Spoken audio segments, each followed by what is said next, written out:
Elle a dit, je veux vivre sans toi, je lui ai répondu, alors pas dans ma maison et pas à mes frais, c'était un jeudi. Ordinaire, tranquille, le genre de jour où le bourdonnement du frigo couvre le son de vos pensées. Je nettoyais le tiroir fourre-tout. Vous savez, celui avec les piles qui ne fonctionnent plus. Les stylos qui n'ont plus d'encre depuis 3 ans. Les doubles de clés que vous avez trop peur de jeter, au cas où elles ouvriraient quelque chose dont vous avez oublié l'existence. Enfoui dans ce désordre, il y avait un ticket de caisse. Pas le mien. Ni le sien non plus. Du moins, pas pour quelque chose dont elle m'avait parlé. 2 cocktails, un assortiment d'entrées, un faux filet, une lasagne végétalienne, date, il y a 2 semaines. Lieu, un restaurant où nous allions à chaque anniversaire. Mon estomac s'est serré, puis tordu. Vous connaissez ce sentiment lorsque votre corps sait quelque chose avant que votre cerveau ne le comprenne. Ce ticket en disait plus que 100 conversations n'auraient jamais pu le faire. Mais je n'ai rien dit. Pas ce soir-là. Ni le lendemain. Au lieu de ça, j'ai attendu. J'ai écouté. J'ai observé. Et j'ai remarqué des choses que j'avais été trop aveugle ou trop confiant pour voir, comme le fait qu'elle ne riait plus à mes blagues. Ou comment elle avait commencé à verrouiller la porte de la salle de bain pour consulter ses emails professionnels. Comment elle ne se parfumait que lorsqu'elle disait qu'elle allait voir sa sœur. Puis le dimanche est arrivé. Nous étions dans la cuisine à plier des serviettes. Le moment le plus normal, ennuyeux et domestique que vous puissiez imaginer. Et de nulle part, elle l'a dit. Je veux vivre pour moi, sans toi. Elle l'a dit comme si elle commandait un smoothie. Aucun tremblement dans sa voix, aucun avertissement, pas de « il faut qu'on parle ». Juste « je veux vivre pour moi, sans toi ». Et vous savez ce que j'ai répondu? Je n'ai pas supplié, je n'ai pas pleuré, je n'ai même pas bronché. J'ai dit « vas-y, mais pas dans ma maison et pas à mes frais ». Elle a cligné des yeux 2 fois, comme si la réalité venait de la gifler en plein visage.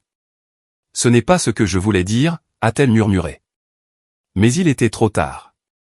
Elle le pensait quand elle l'a dit. Et je le pensais aussi quand j'ai répondu. Parce que la liberté, ça a un prix. Et j'en avais fini d'être celui qui payait l'addition. Quand je lui ai dit qu'elle pouvait vivre pour elle-même, mais pas dans ma maison et pas à mes frais, quelque chose s'est brisé dans son expression. Pas de la tristesse, pas de la culpabilité. C'était la panique. Comme quelqu'un qui venait de mal jouer une partie qu'elle pensait contrôler. Elle a cherché ses mots, mais aucun n'est venu. Au lieu de ça, elle est restée là, dans notre cuisine, les bras ballants, ressemblant à quelqu'un qui aurait laissé tomber un verre et l'aurait regardé se briser au ralenti. Elle a finalement chuchoté, ce n'est pas ce que je voulais dire, mais je m'en fichais, parce que soudain, tout prenait sens. Chaque excuse décousue, j'ai juste besoin de temps pour réfléchir. Chaque vendredi où elle rentrait en sentant le couloir d'hôtel, tout cela formait une mosaïque hideuse. Et j'étais l'idiot qui continuait à prétendre que c'était de l'art abstrait. Elle n'a pas pleuré. Elle n'a pas crié. Elle a simplement quitté la pièce, emportant son téléphone avec elle. Encore et toujours le téléphone. Je suis monté, je me suis enfermé dans mon bureau et j'ai ouvert un nouveau document. Pas pour écrire un message, mais pour dresser une liste, la liste de tout ce que j'avais ignoré. Point numéro 1, il y a 2 mois, elle avait changé son fond d'écran de téléphone, remplaçant une photo de nous au lac Crescent par un coucher de soleil générique. Point numéro 2, elle s'était désabonnée du compte Instagram de ma sœur sans jamais me dire pourquoi. Point numéro 3, elle s'était soudainement mise à porter de la lingerie, non pas les soirs où nous étions ensemble, mais les soirs où elle allait boire un verre avec des collègues. Plus j'écrivais, plus c'était pire. Et puis j'ai fait quelque chose dont je ne suis pas fier. J'ai pris sa tablette. Elle l'utilisait rarement, mais elle était synchronisée avec son téléphone depuis des années. Elle l'avait oublié ou pensait peut-être que je ne l'avais jamais remarqué. Tout était là. Absolument tout. Les messages, les captures d'écran, les confirmations d'hôtel, des surnoms que j'aurais aimé ne jamais voir. Un type nommé Jess. Pas Jason. Pas Jack. Jess. Un nom qui semble appartenir à quelqu'un qui met du gel dans ses cheveux et qui appelle les serveurs, chef. Ils se parlaient depuis 6 mois. Et non, ce n'était pas seulement émotionnel. Ils avaient une routine. Les mercredis, c'était les soirées studio. Les vendredis, les escape games. Les dimanches, elle rendait visite à sa mère. Sauf que maintenant, je sais que sa mère avait déménagé en Floride. Et l'année, elle, louait des chambres d'hôtel sous mon nom de famille. Je lisais des messages comme « Il est si doux ». J'en ai presque honte, mais il est tellement présent tout le temps, comme un chiot. Et, attendons après mon anniversaire. Curtis organise toujours quelque chose de grandiose, et je ne veux pas encore éveiller les soupçons. Elle se servait de moi pour le budget de la fête surprise avant de me larguer. C'est à ce moment-là que j'ai refermé la tablette. Je n'ai pas pleuré. Pas à ce moment-là. Pas encore. Au lieu de ça, j'ai fait du thé. Et pendant que la bouilloire chauffait, j'ai regardé notre cuisine, celle que j'avais rénovée pour qu'elle se sente plus inspirée pour cuisiner, ce qu'elle n'a jamais fait. Chaque carreau, chaque tiroir, chaque fourchette dans cette maison murmurait, c'est toi qui as payé pour cette illusion. Mais le pire, c'est que je ne la détestais même pas. Je détestais à quel point j'avais été stupide. Je détestais comment j'avais romancé sa distance en la prenant pour du mystère. Comment j'avais trouvé des excuses quand elle me faisait me sentir invisible. Comment j'avais laissé le strict minimum me paraître être de l'amour. Mais le pire était encore à venir. Car lorsque je l'ai finalement confrontée, lorsque j'ai tout mis sur la table et attendu ne serait-ce qu'une lueur de regret, ce qu'elle a dit ensuite a tout changé, et pas de la manière que j'attendais. Le lendemain matin, je n'ai rien dit. J'ai préparé du café, nourri le chien et agi comme si la nuit précédente n'avait jamais eu lieu. Pourquoi? Parce que j'avais besoin de l'entendre le dire à voix haute. J'avais besoin qu'elle admette ce qu'elle pensait pouvoir garder enfoui derrière des sourires en coin et des mots vagues comme « liberté ». Alors, j'ai attendu que nous soyons tous les deux assis dans le salon. Elle faisait défiler son téléphone comme s'il ne contenait pas la moitié de la vérité sur notre vie brisée. J'ai dit calmement, je sais pour Jess. Elle s'est figée. Pas de manière spectaculaire, pas comme dans les films. C'était subtil, juste une main suspendue en plein défilement, les yeux ne se levant pas. Elle a essayé de rester désinvolte. Qui? J'ai répété le nom. Elle a finalement levé les yeux. Tu as fouillé dans mes affaires. Je n'ai pas répondu à ça. J'ai juste soutenu son regard. C'est laquelle a lâché la phrase qui me fait encore serrer la mâchoire. Tu réagis de manière excessive. Ce n'est pas comme si je l'aimais. Comme si tromper ne comptait que si l'on envoyait des fleurs après. Comme si l'érosion émotionnelle sur 6 mois avait moins d'importance qu'une phrase de 3 mots.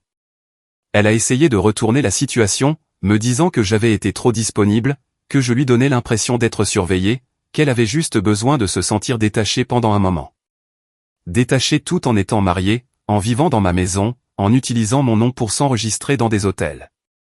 J'ai ri. J'ai vraiment ri. Elle s'est offusquée. Curtis, ce n'est pas drôle. Tu déformes tout. Tu ne comprends pas ce que j'ai traversé. Elle voulait être la victime. C'est à ce moment-là que j'ai réalisé qu'elle ne se sentait pas coupable. Elle se sentait contrariée. Je me suis levé, j'ai marché jusqu'à la porte, je l'ai ouverte en grand et j'ai dit, alors va vivre pour toi-même, Laney.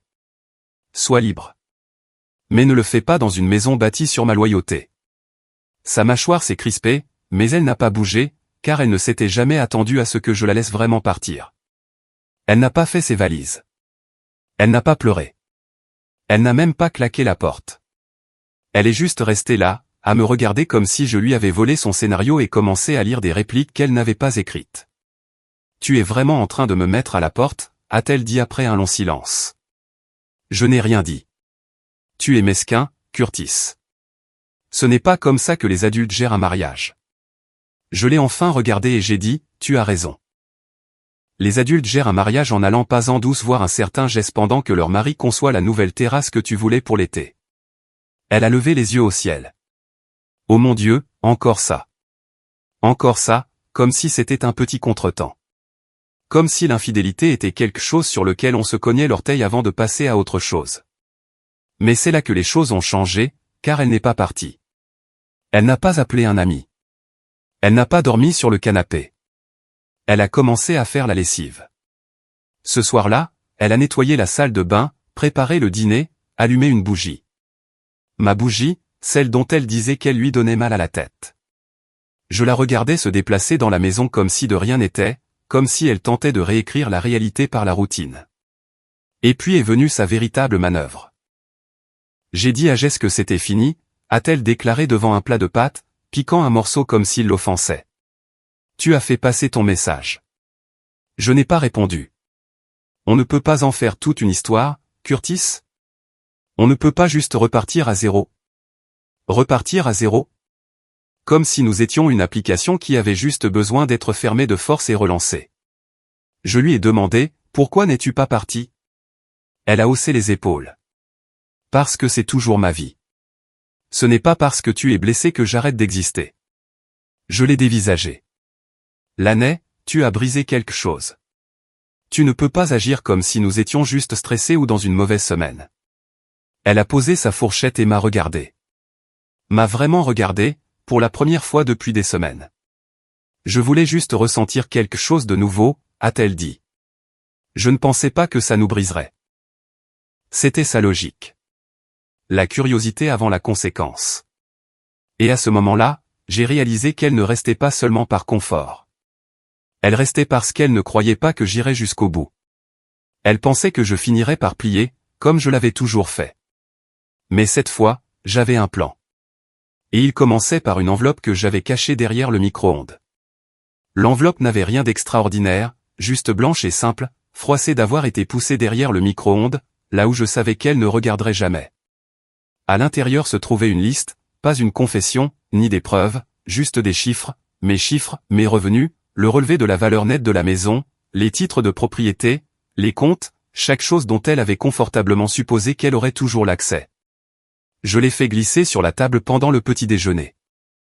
Elle n'a même pas levé les yeux au début, sirotant simplement son café comme si nous étions dans une version de banlieue silencieuse de la guerre froide. « Qu'est-ce que c'est » a-t-elle demandé. « La réalité » ai-je répondu. Elle l'a ouverte, l'a parcourue. J'ai vu ses pupilles tressaillir alors que les implications la frappaient une par une. Il n'y avait aucune combativité dans sa voix quand elle a dit « ça a l'air sérieux ». Ça l'est. J'ai déjà parlé à un conseiller financier. Tout ce qui est à moi est en cours de séparation à partir de cette semaine. Tu as dit que tu voulais vivre pour toi-même. Super. Voilà une avance pour ton départ. Laney a cligné des yeux. Tu es vraiment en train de me couper les vivres. J'ai hoché la tête. Pas par rancune, mais par lucidité. Le problème avec quelqu'un comme elle, c'est qu'elle dépend du fait que vous ne pensiez pas ce que vous dites. Elle vivait dans l'espace entre mes paroles et mes actes. Pariant que je ne changerais jamais rien. Mais cette fois, je ne bluffais pas. Je ne criais pas. Je n'étais même pas en colère. J'en avais fini. Cela la frappait plus durement que n'importe quelle insulte. Curtis, a-t-elle dit, d'une voix plus douce que je ne l'attendais. Tu vas vraiment le faire. Tu l'as déjà fait, ai-je répliqué. Elle est restée silencieuse. Puis les larmes sont venues, mais ce n'étaient pas des larmes de chagrin d'amour. C'étaient des larmes de conséquence. Le genre de larmes qui apparaissent quand le confort vous est retiré de sous les pieds. Le genre qui dit, attends, tu n'étais pas censé vraiment partir. Je l'ai laissé pleurer. Je ne lui ai pas offert de mouchoir. Je me suis juste levé, j'ai pris la laisse du chien et j'ai dit, nous serons de retour dans 1 heure. À notre retour, je veux que tu décides. Est-ce que tu pars, ou est-ce que c'est moi? Je n'ai pas crié. Je n'ai pas claqué la porte. Je suis juste sorti, respirant pour la première fois depuis des semaines, sachant pertinemment qu'à mon retour, tout serait différent. Mais ce que je ne savais pas, c'est qu'elle tenterait une dernière manœuvre avant que je puisse finir la mienne. Quand je suis revenu de la promenade, la maison était trop silencieuse, pas paisible, mais tendue, comme si elle retenait son souffle. Les lumières étaient éteintes dans le salon, les rideaux tirés. Une seconde, j'ai pensé qu'elle était peut-être partie. Qu'elle avait peut-être compris le message, fait une valise et s'était éclipsée discrètement comme elle s'était autrefois glissée dans le lit d'hôtel d'un autre.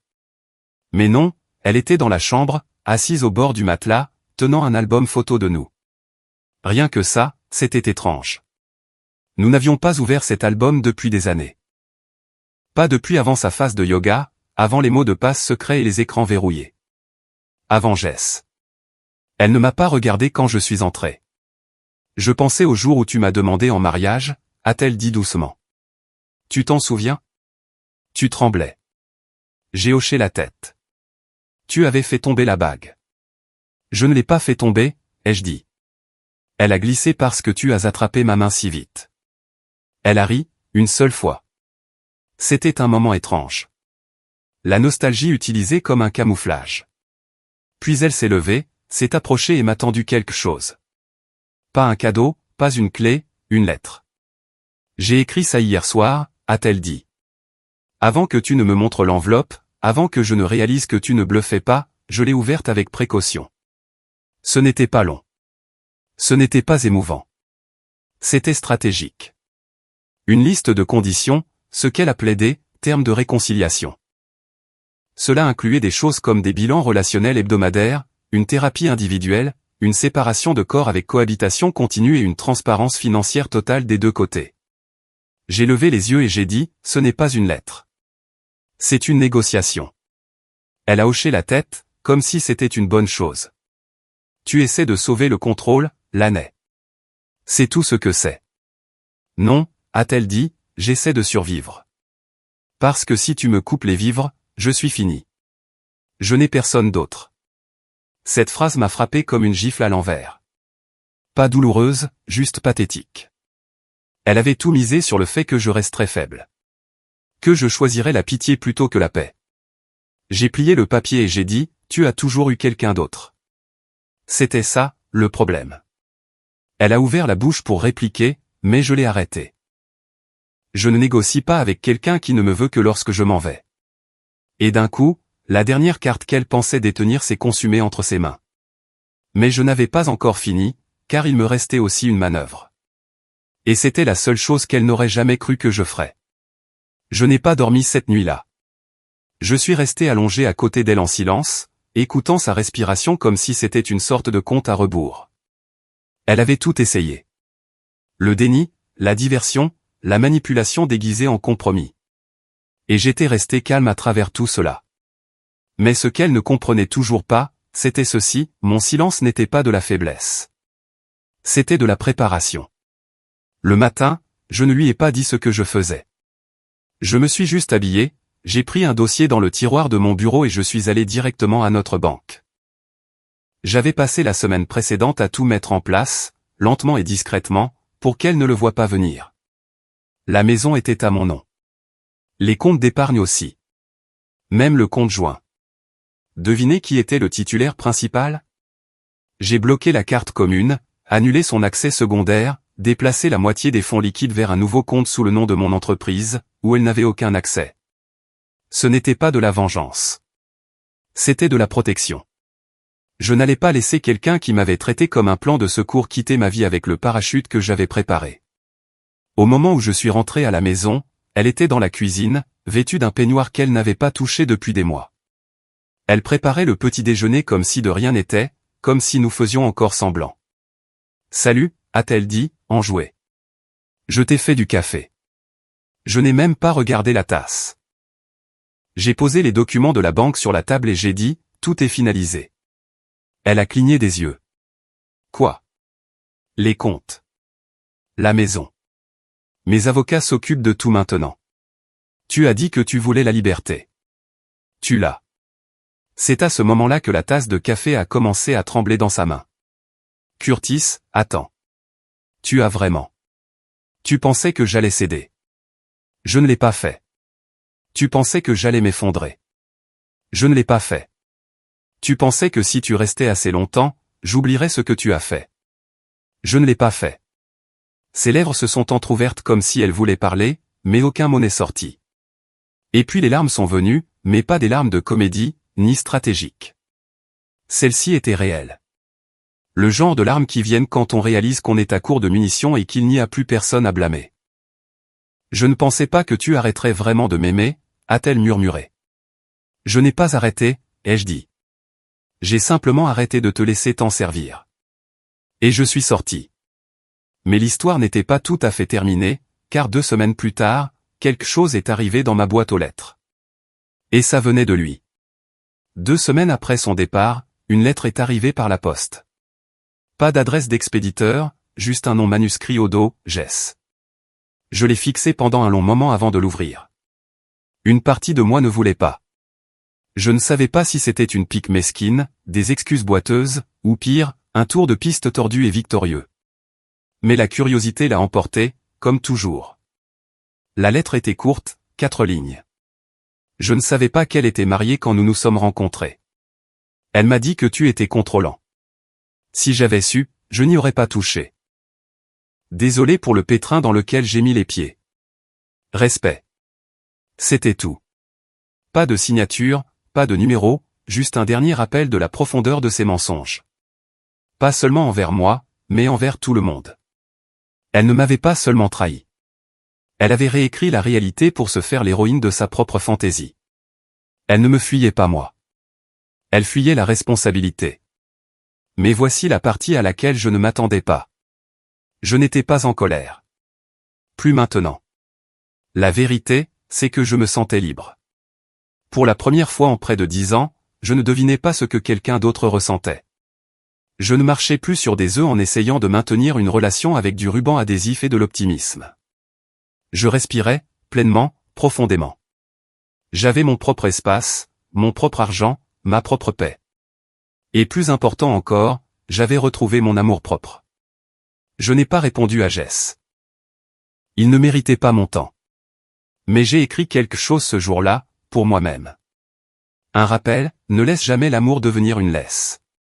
N'ignore plus jamais ton instinct.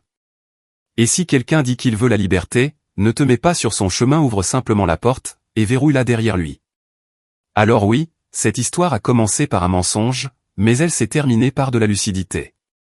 Et honnêtement, la lucidité vaut mieux qu'un point final.